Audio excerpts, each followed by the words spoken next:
La ilaha illallah. Àbẹ̀lọ́wọ́n ọba àlekè ọlá, ọba tí ó ṣẹ̀dá wa, ọba tí ń ṣe jẹ́ mú wa, kọ́mọ́ṣà fi wá sínú àwọn alu la ilaha illallah. Àwọn ẹrú rẹ̀ tí la ilaha illallah wọ́n máa jọba ayé wọn, ní kọ̀rọ̀ wọn àti ní gbangba wọn, nígbà ṣòro wọn àti nígbà dẹ̀kùn, nígbà tá a bá rí jẹ àti ìgbà tá a bá rí jẹ. Ọlọ́run má yọ la ilaha illallah lọ́rọ̀ wa, Ọlọ́run má sọ wá dẹlẹ́bọ, má gba ìsìlámù lọ́wọ́ wa. A ti tọrọ kí Ọlọ́run, a tọrọ kí Ọlọ́run fún Ànábì Muhammad, a ti tọrọ fún gbogbo àwọn ẹni rere tán ti lọ, àwọn ànábì Ọlọ́run àtàwọn sàhábà wọn. A tọrọ bẹ́ẹ̀ kó kárí àwọn òbí wa àtàwọn àfáà wa, kó dórí gbogbo ẹ̀yin tẹ́ ń wò wá náà, gbogbo ẹ̀yin tẹ́ ń gbọ́ wa nínú ọkùnrin nínú obìnrin. A kí yín kú oríire tèní, a kí yín kú ijó àlùbáríkà tèní. Abára wa dúpẹ́ tọ́lọ̀ ní ká mọ̀nà al-Qur'ani, tọ́lọ̀ ní ká mọ ọ̀rọ̀ Ọlọ́run ọba lọ́kùnkúndùn. Ọlọ́run má gbà bẹ́ẹ̀ lọ́wọ́ wa, wọlá títóbi Ọlọ́run àtàánú ẹ̀. Surat al-Rahman, níbẹ̀ náà láti ń tọ́ké fúnra wa, níbẹ̀ náà láti rán wa létí Ọlọ́run, níbẹ̀ náà láti sinmi èyí tá a bára wa sọ gbẹ̀yìn. A dúró lórí aya 59 àbí aya 57, títẹ̀síwájú rẹ̀ tí ń sọ pé ka'annahunna al-yaqutu wal-marjan fabi'ayyi ala'i rabbikuma tukadhiban hal jazaa'ul ihsani illa al-ihsan fabi'ayyi ala'i rabbikuma tukadhiban. Wa min dunihima jannatan fabi'ayyi ala'i rabbikuma tukadhiban. مدهامتان فبأي آلاء ربكما تكذبان فيهما عينان نضاختان فبأي آلاء ربكما تكذبان. فيهما فاكهة ونخل ورمان فبأي آلاء ربكما تكذبان. فيهن خيرات حسان فبأي آلاء ربكما تكذبان. حور مقصورات في الخيام فبأي آلاء ربكما تكذبان. لم يطمثهن إنس قبلهم ولا جان فبأي آلاء ربكما تكذبان. متكئين على رفرف خضر وعبقري حسان فبأي آلاء ربكما تكذبان. تبارك اسم ربك ذي الجلال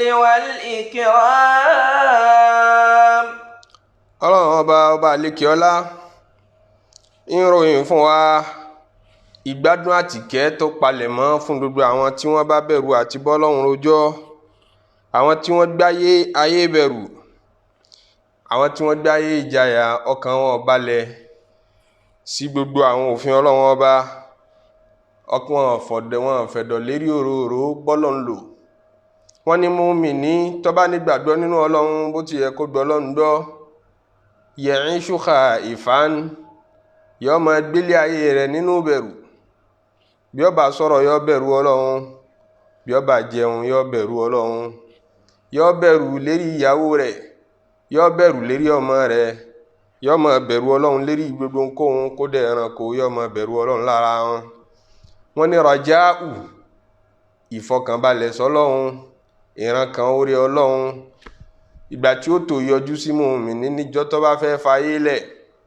ní rọ̀jáwò tó ṣẹlẹ̀ ń jọ́nà pé mo níre bá pàdé,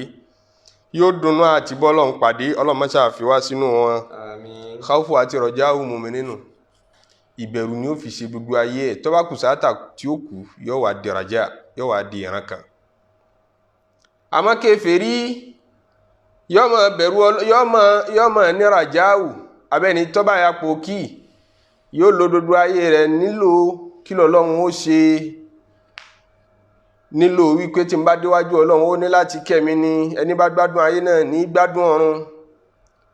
Ó di tó bá fẹ́ kú, tó bá fẹ́ pọ̀ kàkà kú kó tó bẹ̀rù, torí ńgbà náà ni yóò ṣe ra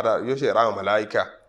Àyà rẹ̀ yóò ṣẹ̀ṣẹ̀ máa wá já pé kí lòun ó bá pàdé. Ọlọ́run má fi wá sínú wọn. Àmín. Ọlọ́run wá ní wa liman khafa maqama rabbihi jannatan. Gbogbo ẹni tí ó bá bẹ̀rù àti bọ́lọ́run rojọ́,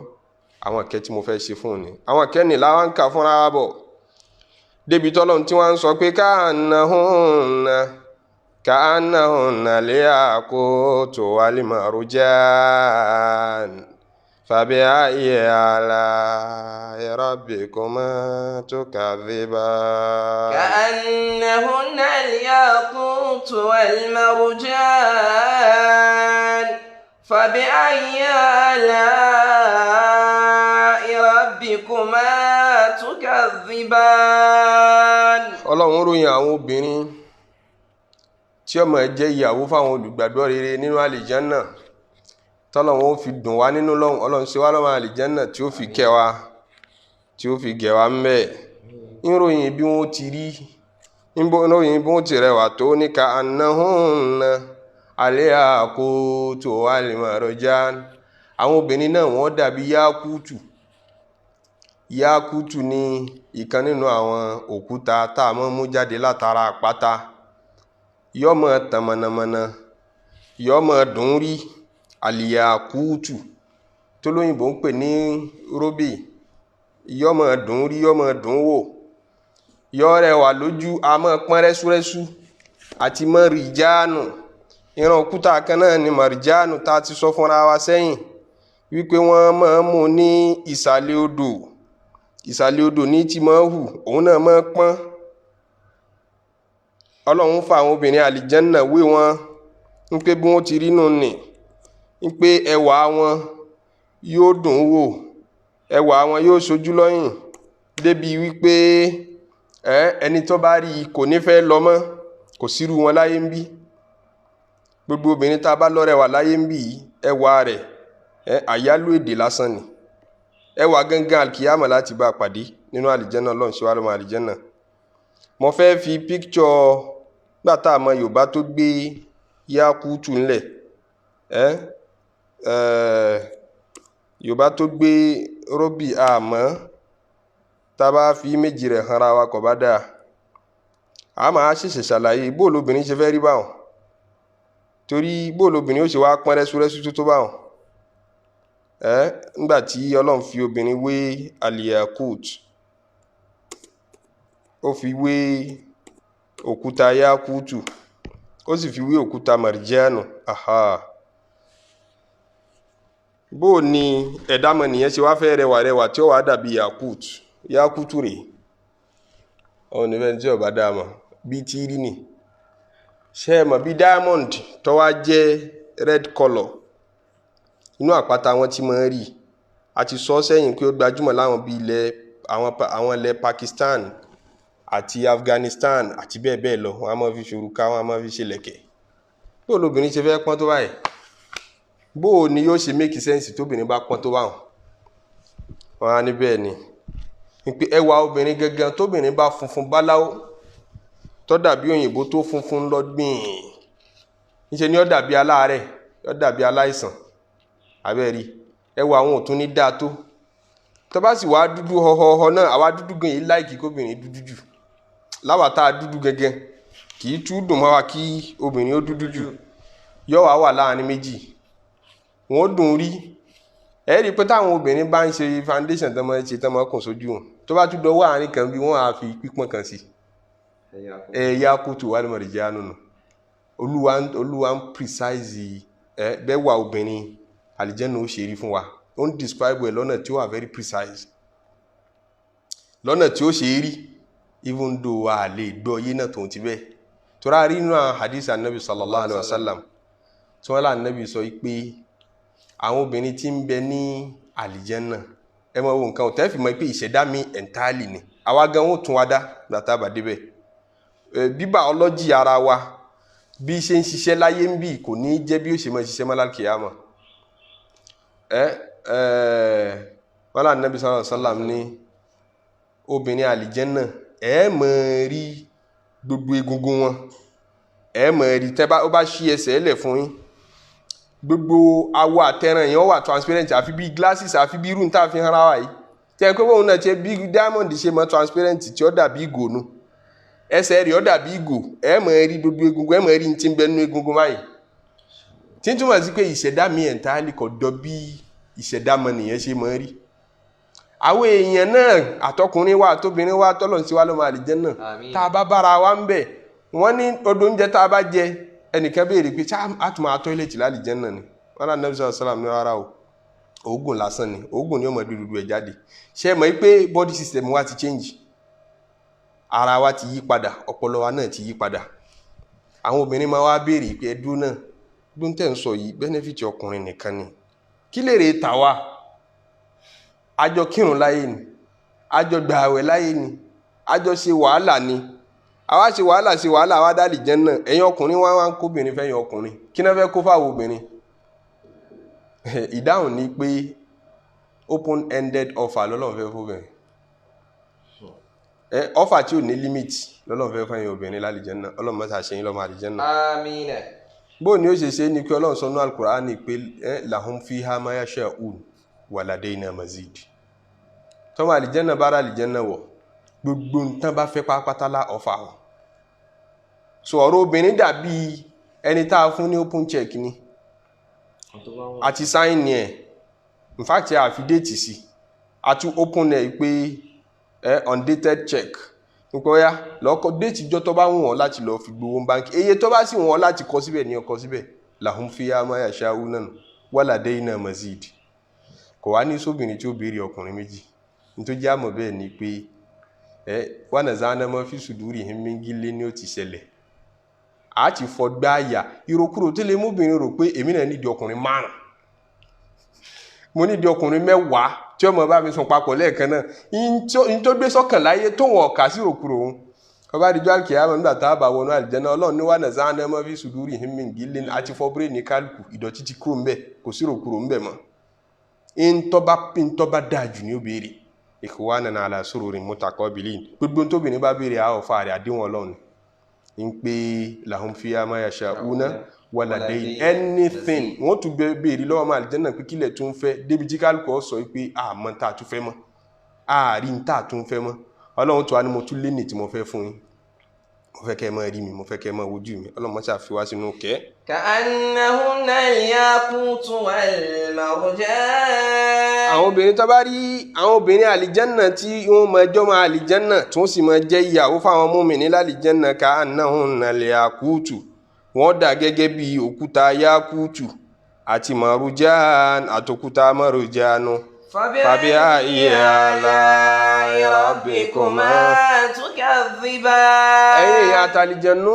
èwo nínú àwọn oore mi ọlọ́run ọba lẹ́sì tún deny ìdìwò yìí. هل جزاء الإحسان إلا الإحسان. ọlọ́run wá béèrè kí mo ṣe dáa bí n ṣe dáa. هل جزاء الإحسان إلا الإحسان kí là tún fi san rere tó yàtọ̀ sí rere. rírí lẹ́ni tí ń bẹ̀rù ọlọ́run ṣe tó fi kírun tó fi gbààwẹ̀ àmúmára ni kò easy. kódà kèfèrí mi ó béèrè pé àbò ló ṣe rọ̀yìn lọ́rùn tó bá wọn bẹ́ẹ̀ tí kíkan láàárọ̀ ẹ tún lọ kí mi lọ́sàn-án ẹ tún lọ kí lálẹ́ àmúmára nìyẹn fi náwó kò easy wọn nírun mú lówó kò ṣeé fàtú àmúmára nìyẹn fi wù òdodo. ẹ̀yin imagine kó wá jẹ́ sí pé kò sálkìámọ̀ kó wá jẹ́ sí pé gbogbo wàhálà gbogbo fìtínà tẹ́ni tó wù àréwù láyé yẹn àṣedànù ni. àwọn ẹgbẹ́ rẹ̀ ń jalè kò jalè ẹgbẹ́ rẹ̀ ń lu jìbìtì kò lu jìbìtì ó ní ẹran kan pé òun fẹ́ bá kí ọlọ́run pàdé kọ́ wá jẹ́ pé lásán gbogbo ẹ̀ ọlọ́run ní kò ní jẹ́ lásán. hal jazaa'ul ihsani illa al ihsan àwọn tó ṣẹ̀sìn rere kí la lè fi san wọ́n lẹ́san tó tayọ ká ṣe rere fún wọn gbogbo oore tá a ṣe fún wọn yìí ó yẹ ká ṣe bẹ́ẹ̀ fún wọn. فبأي آلاء ربكما تكذبان. lára ihsan tọ́lọ́run wá sọ níbí láti fẹ́ mú ìdánilẹ́kọ̀ọ́ ihsan wá ẹ mọ̀ rí pé tá a bá ṣàdúrà fúnra wa níbẹ̀rẹ̀ lecture á ní Ọlọ́run mọ́ṣàléwá kún ní ìmánì ká pẹ́ lórí Islam ká pẹ́ lórí ìmánì ká pẹ́ lórí ihsan. Hadisi Jibirilu ló bá wá alayhi salatu wassalam òun ló wá bá nabi sallallahu alaihi wasallam ní ìwà ènìyàn wọn ló wá bó jíṣẹ́ ńlá nabi wọn sọ pé akhbirni anil Islam júwe fún mi kí ní jẹ́ Islam. àwọn sàábí táwọn ń bẹ̀ wọn náà ṣáàrí pé aṣóńtọ̀ ń funfun àlejò ní la ya'rifuhu minna ahad ẹnìkankan ọmọ rí inú wa ǹjẹ́ Umar kọ́ ó ní ṣẹ̀dídù bayadi thawbi aṣọ rẹ̀ funfun gan la yura alayhi atharu safari kọ́ dẹ̀ dàbí ìgbà pé ń ṣe ìrìn àjò bọ̀ ṣe mọ̀ pé ńgbà tí ò ti dàbí ìgbà pé ń ṣe ìrìn àjò bọ̀ yẹn ó yẹ ká rẹ́ni tọ́mọ̀ ń kí aráàlú yìí ni ọmọ àdúgbò wa ni wala ya'rifuhu minna ahadun àsìmọ́ rí kò sì tún dàbí ìgbà pé ń ṣe ìrìn àjò nítorá ṣe ìrìn àjò aṣọ rẹ̀ gbọdọ̀ dọ̀tí bí ìlú ṣe rí ńgbà náà irun orí rẹ̀ dúdú aṣọ rẹ̀ funfun ó wá jókòó tà nábì ó fẹsẹ̀ kàn lẹ́sẹ̀ ni wọ́n ń béèrè ọ̀rọ̀ ẹ̀sìn lọ́wọ́ ẹ̀ ó wá ní sọ kí ní jẹ́ Islam fún mi ànábì ṣàlàyé kí ní jẹ́ ìmánì ànábì ṣàlàyé ó wá ní kí ní jẹ́ ihsan ànábì wá dá lóhùn pé ihsan ni an ta'budallaha ka'annaka tarahu kó sin lọ́hùn bí ìgbà pé òun rí sójú báyìí fa in lam takun tarahu àti ẹ̀mọ́ ipò lè rí àmọ́ fa innahu yaraka ó yẹ kó mọ́ fíìlì pẹ́sẹ́ǹsì rẹ̀ nítòsí rẹ̀ gbogbo ìgbà tó bá ń sin lọ́hùn ni wọ́n sọ fún ànábì pé òótọ́ lọ sọ tó bá ànábì bá ti dáhùn yóò tún ní òótọ́ lọ sọ gbà tó lọ tán lànábì wá sọ fún àṣàbí pé Jìbìrìlù nù ó gbáwó èèyàn wá ni ẹ̀dọ́dọ̀ béèrè tí ń béèrè yẹn òun kọ́ lónìí dáhùn ẹ̀ ó fẹ́ kẹ́ ẹ mọ́ gbọ́ lẹ́nu mi ni pé ẹ̀sìn rèé ja'akum liyu'allimakum dinakum n tí ń jẹ́ ihsan nù tọ́lọ̀ ń sọ bí pé al-jazā'ul ihsāni illā al-ihsān kò sí ń tá a lè fi san rere ihsan tó dàbí ihsan ẹni tó sin lọ́hùn bí ìgbà pé ń rọ́ lọ́hùn sójú ẹni tó bẹ̀rù Ọlọ́hun tó kọnú Ọlọ́hun ipò ní ihsan nínú Islam tó ga ó ga ju Islam lọ kódà ó ga ju ìmánì lọ ìtòsí ìsàlẹ̀ ní Islam wà tíyàn bá ṣẹ̀ṣẹ̀ di mùsùlùmí ó ṣe entry level nù ó wá kù kí ìmánì rẹ̀ ó yẹ kóró èyí tó gbé sí tatara ayé rí ní Islam inú internal system rẹ̀ ní ìmánì ọmọ wa perfection wà ní ihsan pé mo fẹ́ perfect ẹ̀sìn mi ìfẹ́ kó nírọ́nú òun náà là ń pè ní tasawuf ihsan mo fẹ́ sin lọ́hùn mo wá fẹ́ kọ́ perfect mi ìfẹ́ kọ́ lábà wọn ní tán pé ní tasawuf náà nù ní pé sufism pé ṣé sufism ń bẹnu Islam ibi tó ti wọlé náà níbi ọ̀rọ̀ ihsan torí tọ́lọ̀ ń bá pín wa mẹ́ta ni mo categorize wa sí gbogbo àwa tá ń bá anájà mẹ́ta ni mo pín wa sí mẹ́ta ló pín wa sínú Surat al-Rahman yìí kan là ń túbọ̀ yìí lẹ́yìn hal jazaa'ul ihsani illa al-ihsan wa min dunihima jannatan aljanna mi tú wá kù tóhun bí ló ilé ìta sọ yìí kò tó yìí ta sọ yìí àwọn kan náà ni ó ti wọ́bẹ̀ kàtígórì kejì lọ́lọ́run fẹ́ sọ ó ti sọ kàtígórì àwọn ọmọ náà ọjà kan làwọn náà bọ́lọ̀ ná tí wọ́n fi dọmọ náà tán fi gún lẹ́rìn àjò wọn sínú náà ọwá kọ àwọn tí ó wọ first class àlìjẹ́nnà tọ́ra ní dọ́gba alálìjẹ́nnà rere tá a ṣe láyé náà dọ́gba rere kan ní àwọn kan ṣe tọ́lọ̀ ní hal jazaa'ul ihsani illa al-ihsan àwọn tó ṣe ihsan tán perfect ẹ̀sìn wọn aljanna tí wọ́n tọ́ aljanna tí ó wà jẹ́ economy òun nìyí tí ó tẹ̀lé wa min dunihima jannatan àlàyé rẹ̀ ń bẹnu súrà tó tẹ̀lé ní Suratul Waqi'ah tọ́lọ̀ ní wa kuntum azwajan thalathatan wa sahabul maymanati ma sahabul maymana wa sahabul mashamati ma sahabul mashamati wa sabiquna sabiqun ulaika al-muqarrabuna fi jannatin na'im sullatun minal awwalina wa qalilun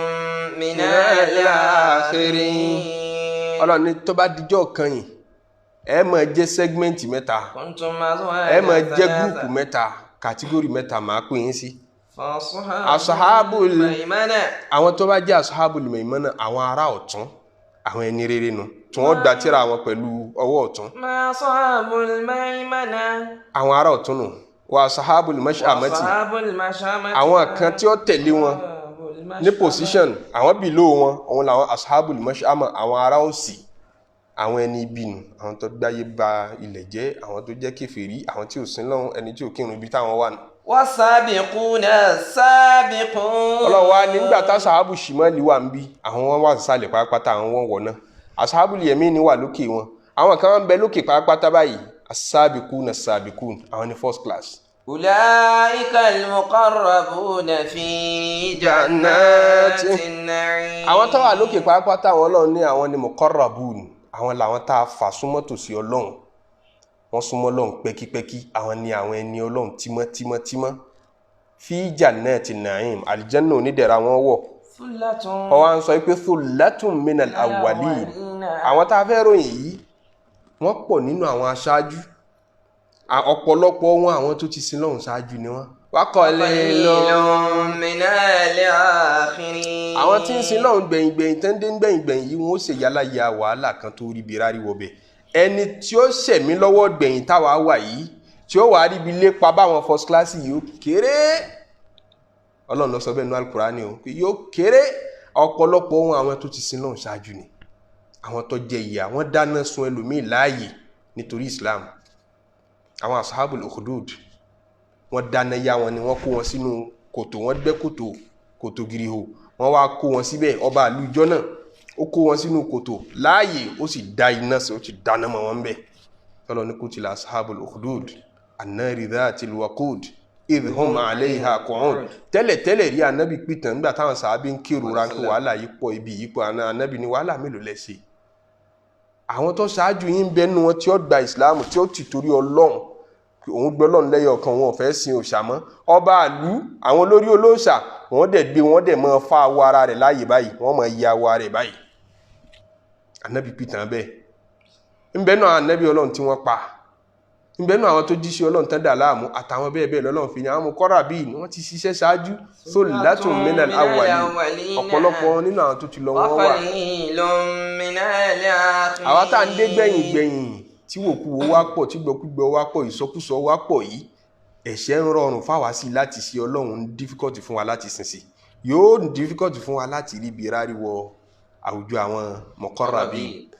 ìgbìyànjú tasawuf fún jọ́ tó wá bẹ̀rẹ̀ ní pé a fẹ́ gbìyànjú a gbọ́dọ̀ sọ pé orí Ọlọ́run ọba ti pin ọ ṣá sọ pé díẹ̀ nínú àwa tá a kù náà lè ráríwọ bẹ̀ ẹ já lànà fáwọn èèyàn ọ̀nà wo wọ́n lè gbà débẹ̀ nínú mẹ́sẹ̀jì al-Qur'an nínú mẹ́sẹ̀jì àdìsí ànábì sallallahu alayhi wa sallam ẹjẹ́ àjọ wò ó níbo nìyẹn lè gbà tí ó fi já sí àwùjọ àwọn muqarrabin àwùjọ àwọn tí ó jẹ first class mọ̀ọ́dún tasawufu gangan náà nù ìntà àti torí ẹ̀gbẹ́ tasawufu kalẹ̀ nù nípe súfí léèyàn ìntànrán bẹ̀ náà ní pé bóò la ṣe fẹ́ wọ kàtígórì alákọ̀ọ́kọ́ a ní dúró sí level ashabul yamin a ní dúró níbàámu pẹ̀lú fíkíù mọ́ a kọjá fíkíù a lọ dúró lókè níbi ẹ̀sánù la fẹ́ lọ ìtumọ̀ ẹni pé ẹni tí ó bá jẹ́ ń súfí gidi yóò mú dodo dájọ́ fíkíù ṣe yóò tún wá ṣe jù bẹ́ẹ̀ lọ yóò tún wá gúnkè òun fẹ́ nítorí òun ọ̀fẹ́ ẹni tó bá fẹ́ jẹ́ ashabul yamin àbáwọ̀sẹ̀ muqarrabu tí ó súnmọ́ lọ́hùn pátí pẹ́kípẹ́kí ó gbọ́dọ̀ ṣiṣẹ́ ju ó gbọ́dọ̀ ṣiṣẹ́ tí ó fi dìsáàbù ẹ̀ ju ẹni tí ó jẹ́ ashabul dọ́gbadọ́gba kọ́ lọ́lọ́run pín ẹni tó bá wà lókè pàápátá ajá sí pó ní tó ṣe tó fi dìsáàbù àti wà ní òkè pàápátá ọlọ́mọṣẹ́ àfiwá lè pa bá wọn ìyẹn gbọ́dọ̀ ró rẹ̀ pín o kí wọ́n á òkè èyí tẹ̀ ń sọ òun ìmígẹ́mọ̀ kí n lè sí ń bẹ̀ o lè wà ń bẹ̀ torí kìí ṣe quantity bí iṣẹ́ bá ṣe pọ̀ tó èyàn lè ṣe kan tí ó ṣe déédéé ìyọ́nú Ọlọ́run èyàn lè ṣe kan tọ́lọ́run ní èyí tó ṣe yìí mo ṣe tán àti yọ́nú sí ọ làwọn ará Bádìrì ṣe tọ́lọ́run ní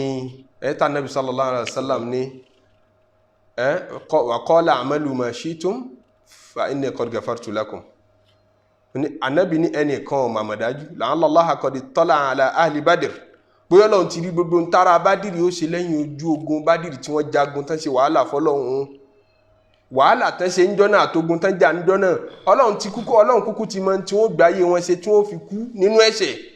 tó wá sọ pé fa inni qad ghafartu lakum mo ti forí gbogbo ẹ̀ṣẹ̀ yín jìn bákan làwọn sàábé ṣe ṣoríire níjọ́ sulhul Hudaybiyah tí wọ́n bá ànábì gbádéhùn kódà wọn ò jagun ẹnu pé wọ́n rẹ́dí àti kú tán ti ṣàdéhùn fún ànábì Ọlọ́run sì sọ al-Qur'ani kalẹ̀ pé laqad radiyallahu 'anil mu'minina idh yubayyi'unaka tahta ash-shajara àwọn tí wọ́n bá gbádéhùn lábẹ́ igi lọ́jọ́ sí yẹn mo ti yọ́nú sí gbogbo wọn sọ́lọ́run tí wọ́n bínú lẹ́yìn ìyọ́nú ni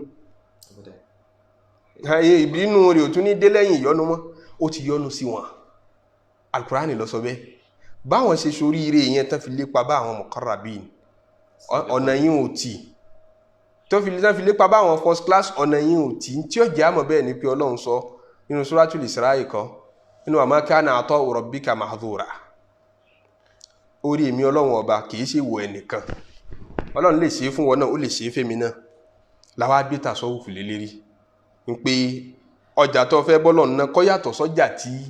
àwọn ìyókù ń bọ́lọ́run náà kọjá tiẹ̀ tún perfect tí ó gbogbo náà lájọ tó ní mọ́ṣáláṣí ń pa fẹ́ kírun tí mọ́mù bá ṣe Allahu akbar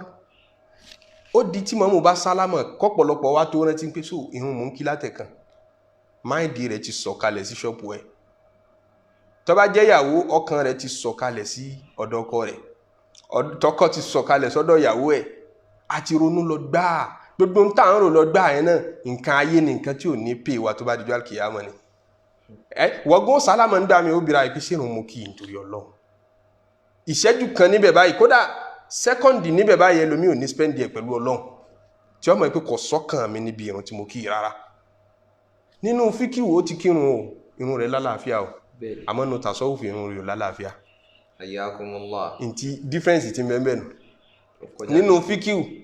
ìrun rẹ̀ ti lálàáfíà nítorí ìrun ashabul yamini ló kíhùn àmọ́ tó bá yẹ́ pé ìrun àwọn sáàbìkúnà ló fẹ́ kí àwọn first class ìrun kọ́ nìyí tó kí torí nǹkan Ọlọ́run ní àkímì sọláta lè dhikri ní tí mo fẹ́ kó mú jáde ń bí ìrun ní kọ́ wá rántí mi rántí Ọlọ́run throughout ìmámù tí ìyàwó rẹ̀ fìtínà rẹ̀ ọpanilẹ́rìn ibìkan ló ti kí n má dáa kọfí tó ṣiṣẹ́ ibìkan ló ti ṣẹlẹ̀ ìyàwó rẹ̀ dà láàmú wọn àti ìyàwó ń pariwo léra wọn lérí ẹgbẹ́ mọ́sálásí wọn ń gbé nígbà tí wọ́n pariwo àwọn làdáni náà wọ́n lọ mú pé ó dẹ̀ tiẹ̀ wá kírun fún wa àsìkò oorun títún àti pẹ̀rún látẹ̀kan wọ́n tí wọ́n ṣe bẹ́ẹ̀ wọ́n wọ́ mọ́sálásí ẹni tí ọ̀sẹ̀ tù ó wá bẹ̀rẹ̀ ẹ̀rùn ó bẹ̀rẹ̀ sí ní kéwú fún wọn ó bọ́ sórí ìrùkú ó ṣàpẹ́ lórí ìrùkú ju bó ṣe yẹ lọ ìmámù ti ronú lọ jìnnà kò sí pẹ̀lú òun yẹn mọ́ ó ti padà sọ́dọ̀ ìyàwó ẹ̀ èyí tí ó dìde lérí ìrùkú yìí tí ó fi pé sẹ̀mí Allahu liman hamida lájẹ̀rí ìrùkú wọ́n ní tó wí jáde ní pé ọ̀rọ̀ kàntàkàntàn ya ládàáni ti ń bẹ lẹ́yìn èrè ọmọ tí ó wí pé ṣé rọ́bà náà wà lákàlà hamdu ní káwí sílẹ̀ yìí ọkàn rẹ̀ ti dààmú ìrun tí ń kí yẹn kìí ṣe ìrun àwọn sábìkún kìí ṣe ìrun àwọn muhsinuna ní kí tọ́lọ̀ ní aljazawul ihsani illa al-ihsan àwọn tó bá perfect ẹ̀sìn wọn tí wọ́n ṣe lọ́nà tí ó fi perfect bí àfẹ́ káàyè ẹ̀kan kún kù mẹ́ ìrun orú wọn kọ́ ló kíhùn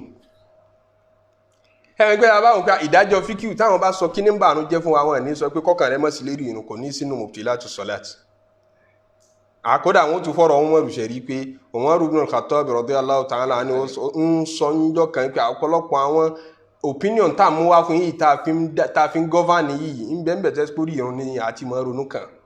so àwọn fíkíù wọ́n sà síbẹ̀ pé ajá sípò alẹ́ ronú jáde kúrò lórí ìrun kò bànú jẹ́ bẹ́ẹ̀ ni àfáà tán pè ní Haris Muhasabi kanú àwọn àfáà gbà onítasọ́wùfù ní ọkọ̀ tíra ó pè ní fahmu salat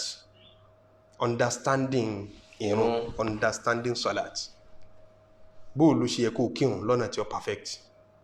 ó ní tó bá ṣàlùwàlá ó sọ bó ṣe ṣàlùwàlá náà lẹ́kùnrẹ́rẹ́ kọ́ ní tó bá ṣàlùwàlá ní tó yẹ kó ọmọ gbé sọ́kàn lásìkò kọ̀ọ̀kan lòun sọ o kìí ṣe bó lómi ó dé o àwọn fíkì ní ọ̀sọ̀ yìí ó ti kólé ìyẹnjú bí fíkíù ó ti practice ẹ̀ bó ti yẹ ó ṣẹ̀ṣẹ̀ máa wá nẹ́jà ń tójú fíkíù lọ tó bá dé rí irun ó ní pé kíbùlà tó kọjú sí máa gbé Ọlọ́run síwájú imagine pé bí iwájú rẹ̀ ló wà ká annaka tara n ti ń jẹ́ ẹ̀sánù ní pé sìn bí ìgbà pé wà wájú ẹ̀ báyìí bí ìgbà pé òun rí máa rí bí ìgbà pé ó ti wà ní khafa maqama rabbihi iwájú Ọlọ́run ọba náà fi ní tó bá fẹ́ mọ ipò rẹ̀ níwájú Ọlọ́run tó bá fẹ́ mọ bó ló ṣe súnmọ́ Ọlọ́run pẹ́kípẹ́kí tó wo bó ní máìndì rẹ̀ ṣe máa rí lérí ìrun bí máìndì rẹ ṣe bá máa rí lérí ìrun ni ó júwe ipò rẹ níwájú Ọlọ́run bó tiẹ̀ fẹ́ mọ̀ ṣé mo tóbi lọ́dọ̀ Ọlọ́run bó ṣe wà yìí bó ní máìndì rẹ ṣe máa rí lérí ìrun torí pé ìrun táǹkì yẹn òun ni small version ìbọ́lọ̀ dúró rojọ́njú alkiyama ìrun táǹkì láyé òun ni version kékeré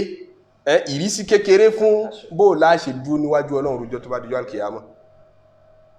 wọ́n ní tó bá ti wá wà lórí ìrun mọ́ àsúnmù pé ó ti wà níwájú Ọlọ́run dúró alkiyama ò fẹ́ rojọ́ báyìí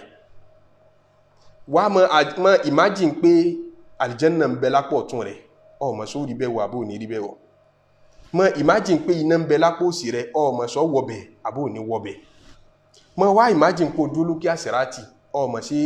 gbòlọ̀rọ̀ rẹ̀ ọjà sí ṣẹ́ṣẹ̀ rẹ̀ yẹ ní àbí òní yẹ àwọn imagination yìí lọ́gbọ́dọ̀ mọ́ wà fún ọ nígbà tó bá ń kírun lọ́wọ́ ó wá ṣàlàyé process bó ti kírun láti bẹ̀rẹ̀ dé parí lọ́nà táwọn mọ̀kọ́ràbí náà fi kí tiwọn wọ́n á sì kí ọ̀pọ̀ lọ ṣe é mọ̀ pé nínú fíkíù tó bá ti kírun wákàtí márààrún ó jẹ̀bi ashabul yamini ni ó ti dìkan nínú àwọn tí ó rí àlìjẹ́nà economic class wọ minimum requirement làwọn sọ fún ọ but àwọn Sufi fẹ́ sọ fún ọ kí ló tún lè ṣe tó fi ní dúró ní minimum level tó fi lè bọ́ sí first class ní táwọn fẹ́ júwe fún ọ̀nà àwọn máa sọ fún ọ pé tó bá di lóru tún ṣe náfìlà mọ́júmọ́ níbẹ̀ nínú wọn kọ pátá hajjúdì jẹ́rí fún 40 years ṣáájúdì rí ọjà fúnjọ́ kan níjọ́ tó bá já bí ìgbà pé yẹn pàrún àyílà jẹ bínú tí ó ṣe bàjẹ́ tó bá pàrún àyílà jẹ ẹni tinú ó ṣe bàjẹ́ nígbà tó bá pátá hajjúdì jẹ alẹ́ mọ́júmọ́ fún 40 Urwatu ibn Zubair ọmọ sàábí ànábì ni Urwatu ibn Zubair wọ́n ní níjọ́ tí wọ́n ṣe operation fún radiyallahu anhu tí wọ́n gé lẹ́sẹ̀ egbò kan dà á láàmú wọ́n á gé lẹ́sẹ̀ ẹsẹ̀ tán gé níjọ́ tán gé yẹn òrùjọ́ òun nìkan lórí rẹ́kọ̀dù ṣe pé òun ṣe tàhájùd rí láyé òun lòun mísì tàhájùd òrùjọ́ tí wọ́n gé lẹ́sẹ̀ nìkan kódà àwọn kan tún gbẹ̀gbà wáyé pé kò mísì ẹ̀ ó ṣe tijọ́ náà níbi àwọn pàtàkì ẹ̀dì kìí ṣe dandan o àwọn ó làábọ̀ ọrùn ní tí ẹ bá ṣe dandan ìwọ ló ń ṣe yàtọ̀ láàrin pé eléyìí mustahabu ni wọ́n ní ò ṣe dandan ládàkàn wà fẹ́ni tó bá ṣe àwọn sọ gbogbo ẹ̀ dídán gbogbo ẹ̀ làwọn gbọdọ̀ ṣe àwọn muqarrabi náà nù irun wọn yàtọ̀ sí tiwa bẹ́ẹ̀ ni Bilal sàbí ànábì pàtàkì ànábì ni mò ń gbúrò rẹ̀ Bilal nínú àlìjẹ́nà gbúrò ẹsẹ̀ rẹ̀ ń bẹ̀ kí ló ṣe fọ́lọ́hun tó fi rálìjẹ́nà wọ̀ látàyé olóhùn ò kíyèsí nǹkan kan tóun ṣe o àmọ́ kó má jẹ́ sí wípé gbogbo ìgbà tóun bá ti lọ tọ́ílẹ̀ tàbóun dẹ́gbìn òun ti sọ dọ̀nà yẹn lera àwọn lérí kóun gbọdọ̀ tún àlọ́ àlá ṣe yóò rí níwọ̀n àlọ́ àlá tó bá sàlù àlá tán òun sọ dọ̀nà yẹn lera àwọn lérí kóun gbọdọ̀ yẹn náà fi lára kà méjì fọlọ́ ànábì ní tóun ṣe tó fi gba wájú náà nù sallallahu alaihi wasallam ṣé ẹ mọ̀ pé ìtí ń ṣe yìí kò sínú dandan ọ̀là àbọ̀ rẹ̀ lọ́rùn ó mójútó gbogbo ẹ̀ ń bẹ nínú ìpìlẹ̀ ṣẹ̀ríà ń bẹ nínú mẹ́sẹ̀jì tá ànábì jẹ́ fún wa àmọ́ kò ní í ṣe ní dandan lé wa lérí ṣe pé ìtàn sọ níṣẹ́ ẹlòmíì sì wà ń lẹ́bù pé ìrun wákàtí márùn-ún rẹ̀ lójútù nínú àwọn àṣàbù ṣìmọ́lì lòun sì wà ìsàlẹ̀ pátápátá lọ́wà tí ìrun rẹ̀ bá wá pé ọ̀hún náà ó bọ́ sí lẹ́bù àṣàbù yẹmín tó bá pé tán tó bá lè fi náfìlà kún tó tún fún àwọn sí olóore kún ó wá ń lọ sí lẹ́bù àwọn sábìkú náà sábìkú ó ń lọ sí first class nù bẹ́ẹ̀ náà làwẹ̀ tí àwọn àṣàbù yẹmín ó bá gbàwẹ̀ kí làwọn fíkì ń sọ fún wa làwọn mójútó níbẹ̀ wọ́n pé wọ́n ní oúnjẹ ń bá àwẹ̀ jẹ́ ká má jẹun wọ́n ní a mọ̀ mọ̀mí wọ́n ní ká má súnmọ́ obìnrin kóbìnrin náà má súnmọ́ ọkùnrin látàsíkò báyìí sásìkò báyìí àti bẹ́ẹ̀ bẹ́ẹ̀ lọ nínú tí ń bá àwẹ̀ jẹ́ àti tí ń tún àwẹ̀ sí òun sún fi ọwà gbọ́ gbogbo ẹ̀ torí ibi tó òun lọ sí dárájà àlọ́ọ̀lìyà ń lọ sí dárájà asábìkún ipò àwọn tó ga jù yóò wà gbọ́ yóò wà lo gbogbo ẹ̀ kò ní fi ṣeré o tó àdánwò tá a kàn ní sí ní pé ẹni tí ó pèrè ló ń Sufi gẹ́ńjọ̀sán àwẹ̀ àbẹ́ tí ra àwọn kádàmù àwọn àléfà burúkú àwọn àlégbà tí wọ́n gbé àwẹ̀ Ramadana wọ́n ti kúnlẹ̀ Yorùbá wo dúró wọn àwọn tán mu tí àwọn àti bẹ́ẹ̀ bẹ́ẹ̀ lọ àwọn rádaràda tán pera wọn ló ń Sufi wọ́n ń wọṣọ tàṣọ́wùfù láti bá àwọn tán tánìṣì méjì tàṣọ́wùfù very direct opposite tí gbogbo ń tà ń sọ yìí pátápátá lẹ́bàá lọ́wọ́ tiwọn bẹ́ẹ̀ ni tẹ́lẹ̀tẹ́lẹ̀ rí ẹ̀sùn táwọn fíkì wọn fi kà wọn òun Sufi ní pé ẹ̀sùn aláṣejù ẹ̀yin ò rí pé lórí táwọn sọ látẹ̀kàn yìí ó le kò easy kí tàájùdí ọmọ jà fún 70 years ẹ̀sùn àṣejù ni wọ́n máa fi kún Súfí. Òun Súfí tán bá fi ẹ̀sùn àṣe ètò kàn ọ́ tó ń ṣẹ̀rí àbá fẹ̀sùn àṣe ètò kàn ọ́ tiẹ̀ ti burú tó á di pé ìwọ náà ni irun rí olójútu, ìwọ náà làwẹ̀ rí olójútu, ìwọ náà ni ò ń gbẹ́bọ, ìwọ náà ló ń pidán, ló ń tóògùn, tiẹ̀ ti burú pátápátá. Torí lẹ́vù tó ẹ̀kọ́ wáyé ẹ̀kọ́ ju tiwọn lọ. Aláṣẹ jùlọ ẹ̀kan máa pè ọ́ kí wọ́n máa pè wọ́n láláṣẹ ètò bó ti rí lánàá tẹ́lẹ̀tẹ́lẹ̀ níjọ́ tí tàṣọ́wùfù bẹ̀rẹ̀ nù. Bẹ́ẹ̀ ni tó ń Súfí bá gbààwẹ̀, àwẹ̀ tí ó kọjá yìí pé kákànmọ́ jẹun lásán, kámọ́ mọ̀mí lásán, yóò bá débi pé àgbọ̀dọ̀ owó kú o, àgbọ̀dọ̀ sọ ìsọkúsọ. Kódà yóò tún mọ̀ kíyèsí kí ní rò, àtúgbọ̀dọ̀ ro ìrokúrò sọmọ ẹ̀yà wa mùsùlùmí. Bẹ́ẹ̀ lọ. Ànábì sallam fi ń sọ pé man lam yada' qawla zuri wal 'amala bihi falaysa lillahi haja fi an yada'a ta'amahu wa sharabahu. Wọ́n tó bá lọ ń gbààwẹ̀ ó fóúnjẹ lẹ̀, ọyàn omi lódì, ó wá fọ̀rọ̀ burúkú lẹ̀, ó fiṣẹ́ burúkú lẹ̀, inú àwẹ̀ náà ló ń sa burú káàkiri. Àwẹ̀ tó ń gbà yẹn ò nítumọ̀, torí substance àwẹ̀ gangan ò sí ń bẹ̀, fọ́ọ̀mù ẹnìkan ni ó wà ń bẹ̀. In tí ń jẹ́ tasawufu ni pé a fẹ́ establish substance, a fẹ́ make sure pé àwẹ̀ kó máa real, a fẹ́ jẹ́ kí ìrun ó máa real, sàárà a fẹ́ jẹ́ kó máa real. Kò ní jẹ́ èyí tí ó ní kárí mi nú, kò ní jẹ́ èyí tí ó ní mótómótó nú, kò ní jẹ́ èyí tí ó ní règún nú. Ní gbogbo ìgbésí ayé wọn fi yàtọ̀ sí tàwọn mùsùlùmí yòókù. Sì ní rí káwọn aṣáájú nínú àwọn fíkíù tán ṣáájú kan máa bú àwọn tá à ń sọ yìí nígbà tí ìlànà yìí bẹ̀rẹ̀. Wọ́n máa ń yìn wọ́n ni. Gbogbo àwọn ẹ̀gbà wa tẹ́ bá rí tán bá ti ń bu ọ̀pọ̀lọpọ̀ àwọn ẹ̀gbà wa yàn lálàáfíà, fabrications lọ́pọ̀ mẹ́. Yẹni àti yẹn bá ṣe Súfí láàárọ̀ yọ́gọ̀ kó tó dọ̀sán, irọ́ wọn ìpamọ́ wọn Malik àti bẹ́ẹ̀ bẹ́ẹ̀ lọ. Torí àwọn ẹni wọ̀nyí aráyé sẹ́ ẹni eré ní gbogbo ayé mọ̀ wọ́n sí ń gbà náà nígbà tí wọn ò fàṣe jù sí. Wọ́n ní òun Súfí kan, wọ́n ní ẹnìkan dá lẹ́kọ̀ọ́ nípa zaka, ń pé zaka bá ti yọ ní pé Ànábì sallallahu alaihi wasallam ní fi arba'ina shatin shatun, fi arba'ina shatin shatun. Ẹ bá kó wúrẹ́ 40 kalẹ̀, èyàn bá lé wúrẹ́ 40 o, yọ bá fẹ́ yọ zaka rẹ̀ ẹyọ kan, ewúrẹ́ kan nínú 40 ní zaka. Wọ́n sì fi hùn ní lọ́dọ̀ tí wá gbogbo 40 hùn náà láì tọrọ, gbogbo 40 hùn ní àìtọrọ. Àfáàtọ̀ wá wíwí àfóhùn fíkíù ní Ànábì náà ẹyọ kan péré ni ó fi tọrọ, wọ́n ní gbogbo ẹni wọ́n fẹ́ fi tọrọ ní Ànábì náà méjọ sallallahu alaihi wasallam. Níjọ́ tí Abubakar kó gbogbo property rẹ̀ wá tí ọ̀sẹ̀ kankan kù,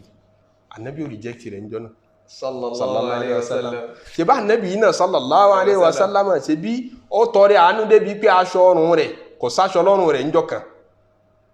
Ìpàǹtẹ́ nìkan ló wà tó wọ̀ sísàlẹ̀, kò sí aṣọ lókè. Méjì náà wọ́n wọ̀ kan sókè, báà náà ṣe mọ́ wọ ṣòkòtò àti bùbá. Lẹ́nìkan wá dé ló fún Ànábì ní alárábìnrin kan fún Ànábì ní aṣọ kan tó ṣẹ̀ṣẹ̀ fọwọ́ ara ẹ̀ hùn tó dáa. Ibi tó ti fún Ànábì lẹ́nìkan náà sàbí ti náwó báyìí kan, Ànábì dákun ṣe ó lè bùn mí ní aṣọ tán ṣẹ́ bùn ọ yìí. Ojúdúdú àwọn sàbí pọ́n pé ó lè bùn, ó tún fẹ́ gba tọrùn ẹ̀, ó ní mo fẹ́ kan fi sinmi ni. Ànábì sì bọ́ ó bùn lẹ́ẹ̀kan náà sallallahu alaihi wasallam. Ṣé ẹ mọ̀ pé kọ̀ṣẹ́ kankan kù nínú tó nínú? Ó sì tọ́ fún wa nínú fíkíù nínú ìdájọ́ ẹ̀sìn wípé ó di tọ́ bá ní tọ́ bá ṣẹ́kù kó o tó tọrẹ, èyí tọ́ bá lé nínú tó ní la fẹ́ kó o bùn yàn. Ṣé ẹ sì rí bẹ̀tì yẹn wà fẹ́ni tó bá fẹ́ ó jẹ́ ashabul yamin. Ashabu shimali kódà yìí tó ní tó fẹ́ jẹ òun gẹ́gẹ́ yóò tún gbé fún ẹlòmíì. Àwọn ashabul yamin àwọn sábìkú náà nù, wọ́n bì kan nù wọn léèrè ń pé téèyàn bá kú tó wá fi irú property báyìí lẹ̀, dákun àfáà bó lápingun rẹ̀, ó sì fi yẹ ọmọ báyìí lẹ̀, bó lápingun rẹ̀. Ó ní ibi tán tí so eléyìí nǹkan, ibi tá a wà yìí kọ́ wọ́n ti so eléyìí mọ́ lọ hálùkọ́ àwọn àfóhùn fíkì ibi tí wọ́n ti so eléyìí nù. Níbí yìí ọ̀rọ̀ àwọn tó fayé lẹ̀ tí ò ní property làwa ń sọ bí. Ọ̀rọ̀ àwọn tó fayé lẹ̀ tí ò ní property tí wọ́n fi nǹkan kan lẹ̀ làwa ń sọ bí. Ntí ara ayé mọ̀ ní tasawufu tẹ́lẹ̀tẹ́lẹ̀ nù. Rí i pé opposite ń tà ń sọ ilé ẹ̀mọ́ rí láwùjọ lẹ́ni lọ́dọ̀ ẹni tó pé rẹ̀ ló ń Súfí. Òun náà ní lu jìbìtì mọ́tò, ọlọ́ọ̀kúrọ́ gba mọ́tò lọ́wọ́ ń jálàbí kan, òun náà ní lil asafi shadid. Ntí ń jẹ́ tasawufu lẹ́nìkan fún tasawufu mazlum, wọ́n ṣàbòsí fún tasawufu ni. Àwọn àgbà nínú àwọn tó ṣàbòsí fún náà làwọn Súfí, torí wọ́n misrepresent ẹ̀ ló jẹ́ kára yóò rí ìtakò pé kò sínú ẹ̀sìn. Abu Muslim al-Khawlani àti fọ̀rọ̀ rẹ̀ ṣe Friday reminder kan rí kọ́lọ̀mbà ayọ́nu sí nínú àwọn ẹni rẹ̀ tó ti lọ ní ó jáde ńjọ́ kan story kí n fi tó ní ṣe sàárà kọ́mọ̀ṣẹ́ nǹkan kan kù lásọ débẹ̀ wọ́n á ló jáde ńjọ́ kan ó fẹ́ lọ fi ẹnu tó kù nínú owó tán nílé ó gbà díẹ̀ lọ́wọ́ rẹ̀ díẹ̀ látọwọ́ ìyàwó rẹ̀ ó fẹ́ lọ fi ránjẹ tí òun àti ìyàwó jẹ àtàwọn ọmọ nígbà tó jáde síta ló bá pàdé ẹnìkan tó ń ṣe sabilillah ẹ̀dá sí tolúwa ní kó bọ̀ òun láṣìírí òun ní tó wọ́n jẹ owó tó fẹ́ fi ránjẹ fún rẹ̀ tó fẹ́ fi ránjẹ fọ́mọ àti ìyàwó ó ti kó lé òun bá rà lọ́wọ́ nù ó fi tó kù tí ó fi jẹun ó fi tọrọ ó fi ṣe sàárà wa yu'thiruna ala anfusihim ìpìlẹ̀ ń bẹ fún nínú al-Qur'an ìpè ní tó bá kù tó yẹ káwọn ọ̀nà tó yẹ kó benefit wọn tọmọ làkejì ni wọn ó gbé síwájú ìyẹn èé ṣe ń tá require lọ́dọ̀ everybody nọmba fẹ́ ni kì í ṣe nọmba túláàsì tá a bá gbẹ́sìn lé lérí ẹ̀sìn ó lè àyè gbẹ́sìn lérí irú àwọn nǹkan bá nì ìyẹn ni Sáàdù ọmọ Abi Waqqas fi ń béèrè lọ́wọ́ anabi sallallahu alayhi wa sallam ń pé anabi tí n bá fayé lẹ̀ dúkìá mi gbogbo ẹ̀ pátápátá mo wílì ẹ̀ fún Islam mo fi ṣe sàárà anabi náà rárá ó ti pọ̀ jù ó ní ọ̀dà ẹ̀ làásì méjì ìlàjì rẹ̀ mo fi ṣe sàárà fún gbogbo aláìní anabi ni ó ti pọ̀ jù ó ní ọ̀dà ẹ̀dá sí mẹ́ta ìdá kan náà ìdá mẹ́ta anabi ní athuluthu wa thuluthu kathir ìdá kan náà mẹ́ta yẹn náà pọ̀ àmọ́ yẹn ṣì wà acceptable anabi wọn sọ fún pé innaka antada dhurriyyataka àwọn ilataka aw kama qala kó fi àwọn mọ̀lẹ́bí rẹ̀ lẹ̀ agniyaa kan lówó lọ́wọ́ khairun laka olóore fún ojú antada'ahum alatan yatakaffafuna ala nas olóore fún ojú kó wá fi wọ́n lẹ̀ kán máa tọrọ bára lọ kó fọmọ́ lẹ̀ sáyé kó fìyàwó lẹ̀ sáyé kán máa tọrọ bára kódà tọ́jú owó fún wọn jẹ́ káwọn náà rí nǹkan pín nínú ogún ẹ mọ̀ pé ìyẹn yàtọ̀ sí ìta Abubakar ṣe tó kódodo property rẹ̀ lẹ̀ ìyẹn yàtọ̀ sí jọ́tà Nabi sallallahu alaihi wasallam aṣọ ọrùn rẹ̀ tán gbà lọ́rùn rẹ̀ tútù aṣọ tó kù lọ́rùn rẹ̀ tútù ṣe sàárà so yìí tí ń túmọ̀ sí pé tashabu liyamini ọmọ yàtọ̀ tashabu al-sabiqu ọmọ yàtọ̀ àwọn kan ní ti sábìkú náà la fẹ́ mọ́ mú gbogbo ìgbà kọ́ bá lè ní tasawufu fi gbọdọ̀ lè èrò sì lè pọ̀ ń bẹ̀ tó bẹ́ẹ̀ lè mẹ́rọ pọ̀ nínú súfí corruption ti wọ́bẹ̀ ní gbogbo process tẹ́rí tí ń lọ láwùjọ tí tán àtàkì àwọn súfí tíjọ súfí tí ń fọ́ níbòmí wọ́n clean ẹ̀ ní cleansing process ní lọ torí tẹ́rọ bá ti pọ̀ ń bẹ̀ corruption lọ́wọ́ ń bẹ̀ ó lè by nature kò yẹ kí èrò pọ̀ ń bẹ̀ àwọn ẹni ẹ̀ṣà nìkan ló lè wà ń bẹ̀ tó bá ti mérò pọ̀ ń bẹ̀ ọlọ́run ti rẹ̀ pé sólà túnmínà awwalina ọ̀pọ̀lọpọ̀ àwọn tó ti lọ ṣáájú ní ọwà ń bẹ̀ wákọ̀ lílò mínà akhirina àwọn tó bá dé gbẹ̀yìn ó kéré tán lè ṣe é Islam náà dẹ̀ establish ẹ̀ pé tí mo fẹ́ ní ẹni bá lè ṣe é ni torí pé tí Islam bá gbé kalẹ̀ pé tí mo fẹ́ ní yóò le ló fi jẹ́ pọ̀pọ̀lọpọ̀ practice Ànábì sallallahu alaihi wasallam èyí tó bá simple jù ní máa mú wa fún wa Ànábì sallallahu alaihi wasallam sọ pé ààwẹ̀ tó dáa jù ń làwẹ̀ Ànábì Dawud ǹjẹ́ Ànábì wá gbà tó fi jáde láyé sallallahu alaihi wasallam tó ìta Ànábì bá dún mọ́ tí bá ń gbà yóò fẹ́ dọ̀rọ̀ yẹn fún gbogbo akámọ̀ gbà Ànábì wá ń sọ pé àwẹ̀ yẹn dáa gan o in fact òun lọ dáa jù nínú àwẹ̀ kọ́ gbàǹjọ́ kan kó fijọ́ kan lẹ̀ gbàǹjọ́ kan fijọ́ kan lẹ̀ àmọ́ Ànábì ọgbà sallallahu alaihi wasallam àtàwọn example míì tó tún pọ̀ bẹ́ẹ̀ lọ èyí tó bá ti rọrùn l'Ànábì ó fẹ́ select ọ̀rọ̀ aṣámú Ànábì ó fẹ́ kó di dandan Ànábì ya nígbàtá Ànábì rí pàwọn èèyàn ń wá kí tàràwíhì lẹ́yìn òun Ànábì ọ̀yá wa mọ́ kọ́lọ̀ mọ́ bá a sọ di ọ̀ràn yẹn èyí tó bá máa simple jù ní fi lé wa lọ́wọ́ Ànábì fi wá ṣe láìfù bí normal person yóò kàn ọ̀fẹ́ ìyàwó bímọ ṣe gbogbo tí èèyàn ṣe láyé nítorí kẹ́ lè rẹ́kọ̀ọ́ bí èèyàn ṣe ṣerú ẹ̀ tó bá ń pa Ànábì fẹ́ live ní láìfù ràbání tí ò ní níyàwó tí ò ní máa jẹ tí ò ní máa mú tí ó wà tí ìgbésí ayé yìí ó le tọ́lọ̀ bá ní àkọ́ṣe rẹ̀ pẹ̀lú bí ṣe ń ṣe òun difficult fún wa yóò le fún wa ọ̀rọ̀ sàárà là ń sọ yìí nísìnyí ẹrú Ọlọ́run kan mẹ́sẹ̀jì mi ń jò ní onítọ̀ kí n bò ń lá ìmú tọ̀ ń rí àwọn tó máa rí nọ́mbà lórí social media ní kí n bò ń láṣìírí onítọ̀ ọmọ ìyá má bínú dákun kò sówó lọ́wọ́ èmi náà ń tọ́ ń ṣá tẹ̀síwájú ó níyàwó òun ṣẹ̀ṣẹ̀ kúrò lọ́sípítù àwọn bímọ wọ́n ṣe discharge àwọn kò wá sí táwọn jẹ kò sówó lọ́wọ́ tèmi náà kọ́ dákun kọ́ mọ́bìnú gbà tó tún tẹ̀síwájú títún tún mi bẹ̀ ṣe mọ̀ pé tí ń dàbí ìgbà pé ń purọ́ nù mo ní láti screenshot account balance mi sí àti sì screenshot yẹ 2,000 naira ní bẹ́ẹ̀ ẹrú ọlọ́run ó ní kí n dákun kí n send 1,002 nínú 2,000 sẹ́yìn kí tèmi bá fẹ́ ju àwọn àṣàbù kí láti pè wọ́n àṣàbìkú tèmi bá fẹ́ jó ń súnfì òdodo láàfin bẹ́ẹ̀ lọ́n pé kọ́lọ̀ ń jẹ́ àjọ wọn àwọn òtí dàbí wọn o àti ìsinú ń súnfì kọ́lọ̀ ń jẹ́ àdì bẹ́ẹ̀ ni tèmi ọba dà bẹ́ẹ̀ sẹ́yìn kó yẹ kí n send 2,000 sí ara kan mi nígbà tó ní 1,2 mo ní ṣe kó àkú 800 náà lọ́wọ́ tèmi èmi náà níyàwó mọ́ lọ́mọ ọ̀dájú o wọ́n tó ń padà ní mọ́ bínú ni so kí mo fẹ́ lò ní pé requirement tó le ni corruption lọ́wọ́ bẹ̀ ní sún fífi kárí ayé báyìí kò yẹ kó kárí ayé ó yẹ kó wọ́n rírí so olúwa wa sọ fún wa pé hal jazaa'ul ihsani illa al-ihsan kò sí ní tá a fẹ́ fi ṣẹ̀sìn ẹni tó bá perfect ẹ̀sìn rẹ̀ tó ṣe é lọ́nà tó yẹ kó fi ṣe é láwọn first class kò sí ní tá a fẹ́ fi ṣẹ̀sìn rẹ̀ tó tayọ ìgbádùn tó ga jù ìgbádùn tó tóbi jù torí wàhálà tán ṣe kìí ṣe díẹ̀ ẹjẹ́ àtúnṣọ díẹ̀ nù wàhálà wọn kẹ́ni tí ó fẹ́ rìn bẹ́ẹ̀ fi mọ ọ̀nà wo lọ́jà síbẹ̀ kìí ṣe ń tọrọ nípa àkówójọ nípa àti sọ ń pa bọ́n tí kírun aṣọ bí ààwẹ̀ wọn àwa aṣọ bọ́n tí ṣe sàárà bí ẹjẹ́ aṣọ inú yìí tí Qur'an tó establish fún wa tán bá ṣẹ̀ wọ́n tí yẹn bá gbówó mi sá lọ nísìn àǹfààní wà fún mi nínú fíkíù láti fọlọ́pàá mú láti mú lọ lé ẹjọ́ kí n gbówó mi padà lọ́wọ́ ẹ̀ bẹ́ẹ̀ ni àbẹ́ẹ̀kọ́ tí yẹn bá búlì mi mo lè gbé lọ lé ẹjọ́ pé defamation of character ó tọ́ bẹ́ẹ̀ fún mi kódà nínú ṣẹ̀rí ọlọ́run lọ́lọ́run sọ ní Al-Qur'ani pé innama sabilu ala alladhina yadhlimuna an-nas àwọn tá a dálẹ́ bí innama sabilu ala alladhina yadhlimuna an-nas àwọn tó bá ṣàbòsí fọ́mọ làkejì wabghuna fil ardi bighayri al-haqq ẹni tó bá ṣàkóbá fọ́mọ làkejì ẹ lè mú ẹ lè gbẹ̀san lára ẹ̀ Islam faramọ́ ẹ̀san gbígbà yabghuna fil ardi bighayri al-haqq àwọn tó ń ṣàbòsí lérí ilẹ̀ láì kọ̀tọ́ kò yẹ kó rí bẹ́ẹ̀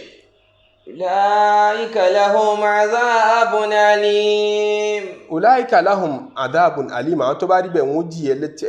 ẹlẹ́tẹ̀ lérò àwọn tí wọ́n bá ń ṣàbòsí fún ọmọlàkejì ẹ lè jẹ wọ́n níyà ẹ lè gbẹ̀san lára wọn ó lè béèrè ẹ̀tọ́ rẹ̀ padà ó bà mí lórúkọ jẹ́ mo fẹ́ kó san owó tanràn èló ni ẹjú san 10 million ẹjú san 50 million mo fẹ́ kó ṣe kinní kan ó lè ṣe bẹ́ẹ̀ àmọ́ o wala man sabara wa ghafara tó bá ṣe bẹ́ẹ̀ ashabul yamini ló wà economy class ló wà nínú àwọn tí ó wà àlìjẹ́nà rẹ̀ à ń bọ̀ wá sọ ní ìsàlẹ̀ bí wà mí ń dún ní ìmọ̀ lọ́n pè ìsàlẹ̀ ló wà jannatan àlìjẹ́nà rẹ̀ lòun náà o ìwọ nìyẹn wọ̀ ní àlìjẹ́nà tí ò rí kan o kọ́kọ́lọ́n tí a mọ̀ jẹ́ àwọ̀ náà àmọ́ àlìjẹ́nà rẹ̀ ṣe first class ọlọ́ni wàlà máa ń sọ bá tọ́lọ́n bá ti ń gbófin kalẹ̀ yóò mọ̀ gbé minimum kalẹ̀ gbogbo bó bá ṣe burú tó mọ̀ jẹ́ kí mọ̀ ṣe tí ó bìlú eléyìí àmọ́ o tó bá tún lè ṣe lé premium kò bá dáa standard rí premium rí èyí tó bìlú rẹ̀ ó ní wàlà máa ń sọ bára ẹni tó bá lè mú tiẹ̀ mọ́ra wọ́n ṣe mí lábòsí wọ́n bà mí ló kọjá mú mọ́ra wàgàfàrà tó dẹ̀ yá fi ọmọ làkejì. inna dhalika lamin azmil umur tó bá lè ṣe yẹn ó lé o àmọ́ yẹn lọ dáa jù ó ní wàá máa yù laqaha níbòmíì illa alladhina sabaru wa ma yulaqaha illa dhu hazzin azim. àwọn tó bá fẹ́ jẹ èrè tó tóbi gan-an níwájú Ọlọ́run lọ́mọ rẹ̀ lẹ́ẹ̀kejì ń ṣe kí àwọn bọ̀ olóko jẹ́ báyìí ó sì wá ṣe sùúrù ó sì fọwọ́ lẹ́rán tí èyí ṣe fọwọ́ lẹ́rán ti kà tí ọmọ lọ ṣàṣà sínú ilé o ẹ̀wọ́n àwọn kan tara wọn bẹ́ẹ̀ tó ní àwọn sùfìlà wà wí bínú àwọn ìfọlọ́pàá gbé èèyàn ń sin lọ́ọ̀ ṣàṣì nínú ilé ara ẹni tó fọ̀rọ̀ ẹ̀ mọ́ Ọlọ́run inna zalika min azmil umur báwọn àwọn ànábì Ọlọ́run ti rí nù níyàwó Aisha fi ní nànàbí sallallahu alaihi wasallam man taqama li nafsihi qat ànábì ọ̀gbẹ̀sán fún rẹ̀ rí tí wọ́n ṣẹ̀ ní mo fẹ́ rán rú in tó lè máa nábì bínú illa an tuntahaka hurmatullah àfi tí wọ́n bá fa ọgbọ̀ Ọlọ́run ọba ya lẹ́rìí tí ó mọ̀ bínú àmọ́ kí mo fẹ́ defend the personality mi ànábì ò defend the personality rẹ̀ rí yàrá Aisha ló gbé sallallahu alaihi wasallam hadith tó lálàáfíà Imam Malik gbé àwọn ọmọ àtọ̀ báwọn sábìkú náà tán máa wà ní first class man khafa maqama rabbihi bí ṣe sí wọn ṣe máa rí nù tó bá sì dìbí wípé ká kó owó jọ wọn ní jẹ haram. Imam Ahmad radiyallahu anhu kọlọmbà ayọ́nu sí kọba akẹ́ wọn lọ wá àlífà lọlé Ma'mun khalifa Abbas ti ń bẹ lérí oyè Ma'mun náà mo ṣe bí wọ́n ní Imam Ahmad ó invite Imam Ahmad ó pè bí kí ọ̀gbẹ́ni tó jẹ́ bí pírẹsidẹ́ntì àgbáyé tó tóbi jù láyé kó ránṣẹ́ pé yàn Joe Biden ránṣẹ́ pè wá lápèjúwe àwa débẹ̀ Imam Ahmad ní gbàgbọ́ wípé kò jẹun lọ́hùn tó fi kúrò lọ́hùn kò sí bí wọn ti fóúnjẹ lọ tó ó lóun ó gbààwẹ̀ lọ́bẹ̀ ni wọ́n tún wá dúró di kó sínú wọ́n lọ lára dàsíkò sínú wọ́n tún gbé dínà fún kí ọ̀dọ́ wa ló ti sínú ó tún rárá ọ̀yà àríkọ̀ jẹun bẹ̀ torí pé ó gbà pé oúnjẹ àwọn alábòsí rè àyíbá wọn jẹ kò sí bóúnjẹ bóòlóúnjẹ olóṣèlú ṣe fẹ́ mọ́ débi tí ò ní nídọ̀tí nú ìwọ sì fẹ́ nu yẹn bọ́lọ̀ ń sọ̀rọ̀ ìwọ àfáà táwọn yẹn fẹ́ gbá wájú gbàdúrà wá bá ọ ẹ mọ̀ wọ opposite rẹ̀ táwa ń bá fẹ́ra lé ní o olóṣèlú yìí lẹ́lòmí ń bẹ lọ́hùn kóhun ó ní jálàbí o yóò ṣèṣì bá pàdé yóò mọ ya sẹ́fì pẹ̀lú ẹ̀ pé mo bẹ́ ní eré pàdé mọ́mọ́ Ahmadu débẹ̀ kò lè jẹun ó ti búrẹ́dì bọ̀ ha lọ́bẹ̀ ni ó ti búrẹ́dì gbógan ló ti bọ̀ ha lọ́bẹ̀ nígbà tó dọ̀hùn lọ́bọ́sẹ̀gbẹ́ kan ní lọ yọ búrẹ́dì rẹ̀ jẹ nígbà tó aláàlí tó tẹ́ lọ́rùn nù oúnjẹ tó bá rú wọn lójú wọn kì í jẹ làwọn àfáà fi fà á mara wọn lọ́wọ́ ń pè ǹjá àfà ọ̀tọ̀ fún kọ́ mọ́ gba gift lọ́wọ́ Salatin àwọn ìjọba ẹ lọ bùn àfáà ní mọ́tò ẹ lọ gbé kọ́kọ́rọ́ lé ìfáàfá gbogbo àwọn gift àwọn olóṣèlú bẹ́ẹ̀ ǹjọ́ tọ́ fáàfáà kọ́ mọ́ gbà ọ̀pọ̀lọpọ̀ wọn dúró lérí pé kọ̀tọ́ àwọn kan ṣe bá Nabi sallallahu alaihi wasallam náà gba gift lọ́wọ́ Muqawqis ọba ilẹ̀ Egypt ni kì í ṣe mùsùlùmí ó sì fi gift ránṣẹ́ sí ànábì gbà àfáà tó bá fẹ́ gbà nítorí wọn ó wí nù àbí ń gbà mí àwọn àfáà sì mọ́ mú dájọ́ wá fún òmùrú sọ wá pé méjì ká jẹ́sìn ò lè máwọn èèyàn lọ́wọ́ ẹ já fún wọn ní standard version tó bá lẹ́rìí àmọ́ personal level èyí táwọn gangan wọn fi practice láàrin àwọn àtọ́lọ́hun èyí tí ó lè ní irú rẹ̀ Nawawi ṣe rahimahullah Imam Nawawi wọ́n ní lásìkò rẹ̀ arákùnrin kan bẹ nítòsí rẹ̀ tí ó jẹ́ alámòjútó ọmọ òrukàn ọmọ kan kú bàbá rẹ̀ fi property ilẹ̀ ọdọ̀kú ńláńlá ọmọ náà wá kiri kò tí ì lè dá mójútó wọ́n á fa property yẹn lé arákùnrin kan lọ́wọ́ pé kó máa mójútó ó padà wá di arákùnrin yẹn ń ṣàbòsí gbogbo tó yẹ kó jẹ́ tọmọ yẹn ọkùnrin yẹn ń kó sápò ní jẹ gbogbo ẹ̀ apple ni wọ́n máa gbìn nínú ọgbà oko yẹn wọ́n ní Imam Nawawi wá rí i pé wọ́n ń ṣàbòsí fọmọ yìí apple rẹ̀ tí wọ́n ń gbìn sínú oko yẹn tán bá ti wá péré rẹ̀ wọ́n tà sínú ọjà káàkiri iṣẹ́ mọ́ lè dá apple tó wá láti inú ọgbà oko kálukú mọ́mọ́ tó bá ti dọ́jà Imam Nawawi ti torí bẹ́ẹ̀ kò jẹ apple mọ́ o àti yìí tí ó fowó àpò ara ẹ̀ rà kò jẹ́ mọ́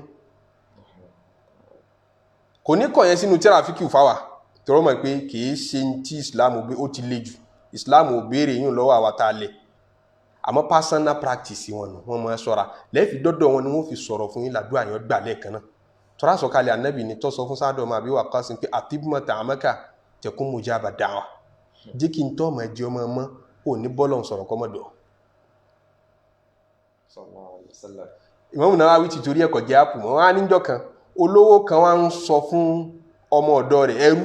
ń sọ fẹ́rù yẹn pé tọ́ bá àpẹẹrẹ àpò yìí mo fẹ́ bù Imam Nawawi kò sì ní gbàdúgbò yẹn mọ̀ bẹ́ẹ̀ pé kò ní jẹ́ àpò mọ́ tọ́ bá lè ṣe tí Nawawi bá gba àpò yìí lọ́wọ́ rẹ̀ mo bọ́kùn ẹrú lọ́rùn rẹ̀ láti lọ ẹrú wá dé ọ̀dọ̀ Imam Nawawi wá ń sọkún ẹgbà ni Imam ẹ̀dá kan torí Ọlọ́run ó fọlọ́ǹbẹ̀ yẹn ẹgbà ẹ̀jẹ̀ ẹ̀ṣàgbà olówó mi sọ pé tí n bá rí iṣẹ́ tẹ́ ẹ bá gbà mo dọmọlábí láti ní lọ kí n ṣerú mọ́ ìyẹn ni Imam Nawawi ló fi gba ápù lọ́wọ́ ẹ̀ ọgbà lórí ẹ̀ pé Nawawi padà gba ápù Nawawi jẹ ápù wọ́n níjọ́ tí Imam Nawawi kú wọ́n bá àpẹẹrẹ ápù yẹn nú ilé rẹ̀ kọ́ fọwọ́ kankan mẹ́ ọgbà nítorí kan lè tún kùn wọn irú lọ́rùn ọmọ náà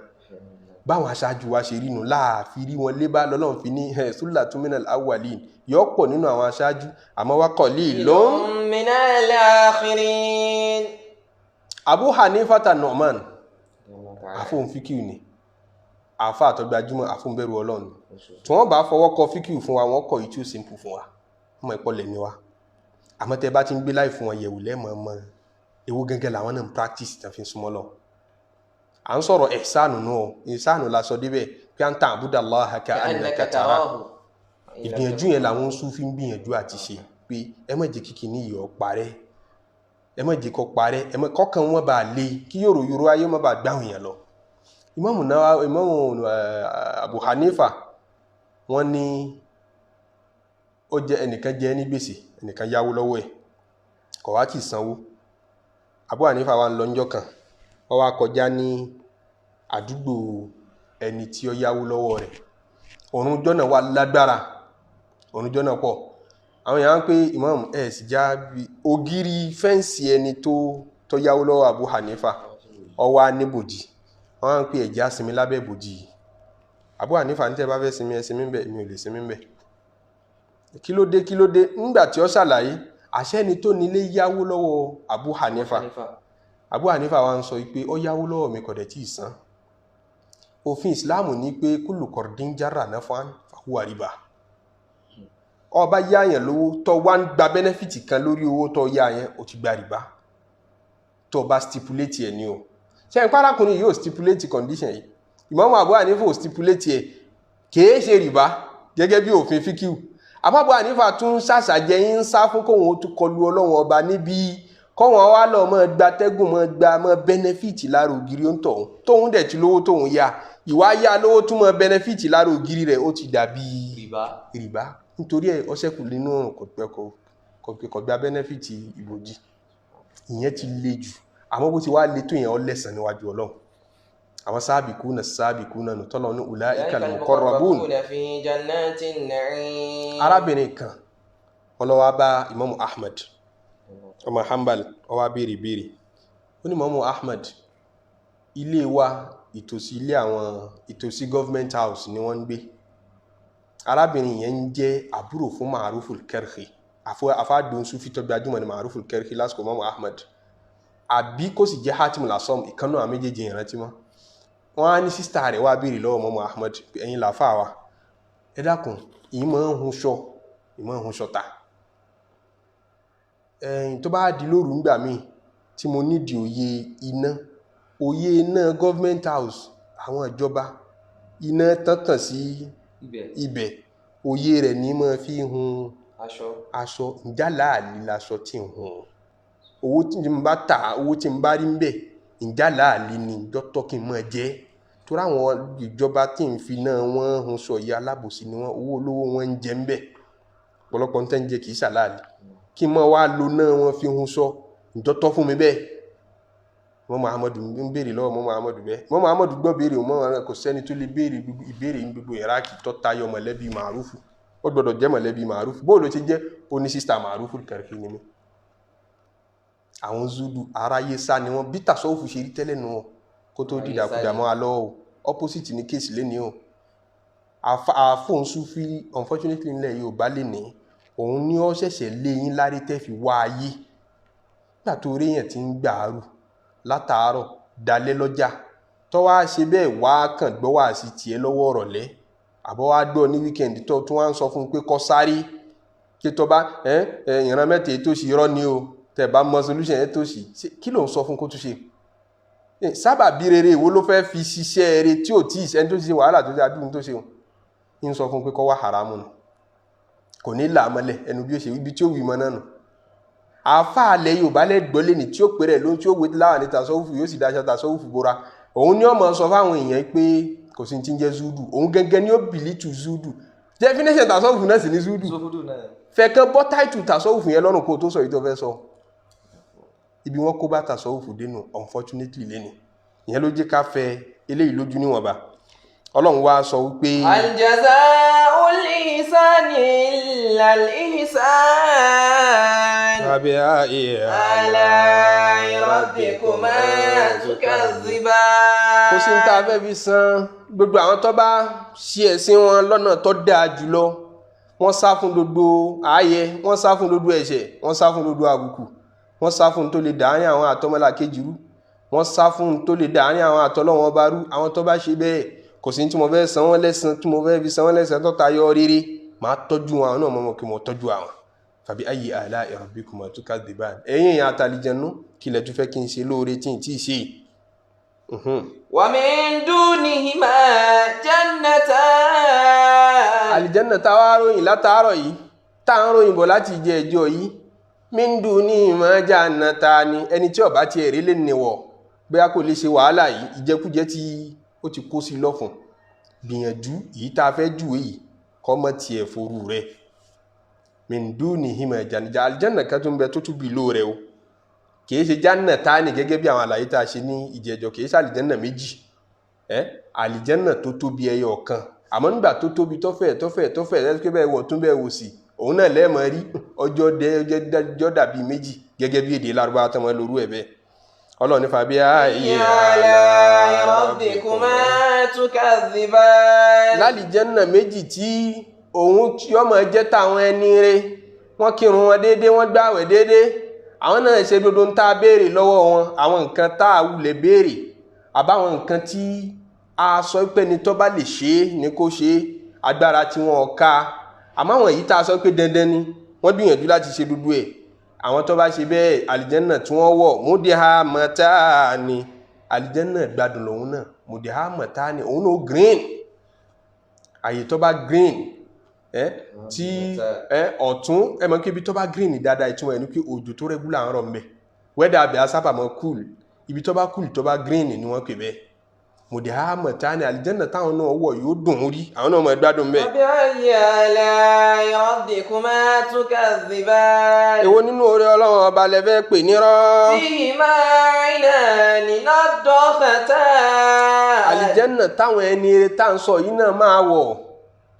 àwọn ò dàbí àwọn ẹni eré àkọ́kọ́ àwọn tọ̀hún ti gbáwájú àmọ́ àwọn ẹni eré tá ń sọ yìí náà àlìjẹ́nà tẹ́ fẹ́ wọ̀ fihima 'aynani naddaqatan omi ìṣẹ̀lẹ̀rú méjì ń bẹ àbí tá a bá sì tú lóní méjì gẹ́gẹ́ bí àwọn àṣàlàyé tá a ti ṣe látẹ̀yìnwá aynani naddaqatan àwọn omi ìṣẹ̀lẹ̀rú tó tóbi tọ́fẹ̀ tọ́pọ̀ naddaqatan tí ó mọ̀ tu omi èyí tí wọ́n ní mọ́mi ibẹ̀ lọ nípa ìyá akíní mo lẹ́ ń gbé báàfù lọ náà fẹ́ lọ pọn mi ni kò sí yẹn lálìjẹ́nà